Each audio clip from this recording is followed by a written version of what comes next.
அந்த BMW வாங்குறதுக்கு அந்த வில்லா வாங்குறதுக்கு இந்த ஐயா காசு வேணும். நாங்கள் வீடே வாங்காமல் நான் பிழைச்சிருக்கிறேன். வீடே வாங்காமல் கம்பெனி குவார்ட்டர்ஸில் 25 வருஷம் தங்கி இருந்து தான் இந்த பிஸ்னஸை சாதிச்சிருக்கிறேன். இந்த பிஸ்னஸ் ஈஸி கிடையாது, இந்த ப்ராஃபிட் ஈஸி கிடையாது, இந்த க்ரோத் ஈஸி கிடையாது. Completely dedicated. பட் நீங்கள் கேட்ட கேள்விக்கு நான் என்ன பதில் சொல்லுவேன்னா, குடும்பத்துக்கு சாப்பாட்டுக்கு தேவையானது எடுங்க, மிச்சத்தை திருப்பி இன்வெஸ்ட் பண்ணிகிட்டே இருங்க. அப்போ உங்களுக்கு கடன் வாங்க வேண்டிய தேவையே வராது.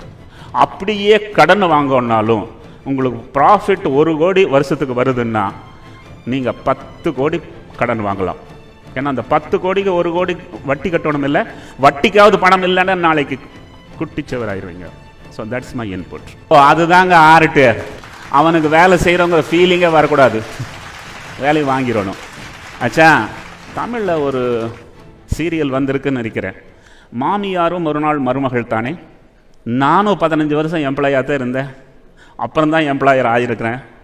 எனக்கு தெரியும் அந்த பக்கம் என்ன பிரச்சனைன்னு. நான் இந்த பக்கம் வந்து இருக்கிறேன். ஸோ எனக்கு வேலை வாங்கிறதுல most powerful man. If you don't get the work done, you can never do business. எந்த எம்ப்ளாயும் வேலை அதிகமாக கொடுக்குறாங்கன்னு போனதே இல்லை. எல்லா எம்ப்ளாயும் எனக்கு சம்பளம் குறைவாக கொடுக்குறான்னு தான் போகிறான்.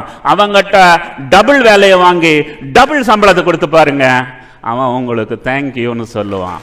So getting the work done is important.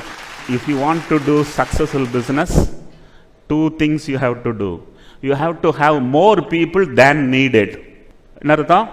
எவ்வளவு ஆள் வேணுமோ அதை விட கொஞ்சம் எக்ஸ்ட்ரா ஆள் வேணும் வச்சுக்கணும். இது யாருமே பண்ணுறதில்லை. 2வது, எல்லா ஆளையும் பிஸியாக வச்சுக்கணும். முடிஞ்சு போச்சு. 25% growth annually, year over year. 25% extra ஆளை எடுத்துகிட்டே இருப்பேன். அவன் எடுத்துகிட்டே இருக்கனுக்கு வேலை கொடுத்துட்டே இருப்பேன். வேலை கொடுக்க தெரியல, வேலை வாங்க தெரியலன்னா வேலை செஞ்சுட்டு இருங்க. தொழிலுக்கு வர வேண்டாம். தொழிலதிபர் ஆக முடியாது. தொழிலதிபர்னா power, getting the work done. Create good systems and get the work done. 500 rupees. இப்போ உங்களுக்கு 500 இருக்கா? அவ்வளவுதான். இங்க எங்கிறது ஸ்டார்ட் பண்றது இந்த வேர்ல்ட்ல? இப்ப அப்ப 500 இருந்தா கிட்டத்தட்ட ஒரு 1/2 பவுன் தங்கம் வரும்பா. இன்னைக்கு 500 இருந்தா ஒரு பிரியாணி தான் வரும். ஸோ அதையும் ரெண்டையும் கம்பேர் பண்ண வேண்டாம். அந்த 500 ரூபா கொண்டுட்டு பாம்பேக்கு போனது இன்னைக்கு கிட்டத்தட்ட ஒரு 50,000 கணக்கு ஆகுது. ஸோ அதை கரெக்ட் பண்ணிக்கோங்க. நம்பர் 1. நம்பர் 2, இஎம்ஐ வாங்கினீங்கன்னா நீங்கள் யாருக்கோ ஸ்லேவ். இஎம்ஐ ஏன் வாங்குகிறோம்? Heaven in life is clutter free brain, குழப்பம் இல்லாத மனசு.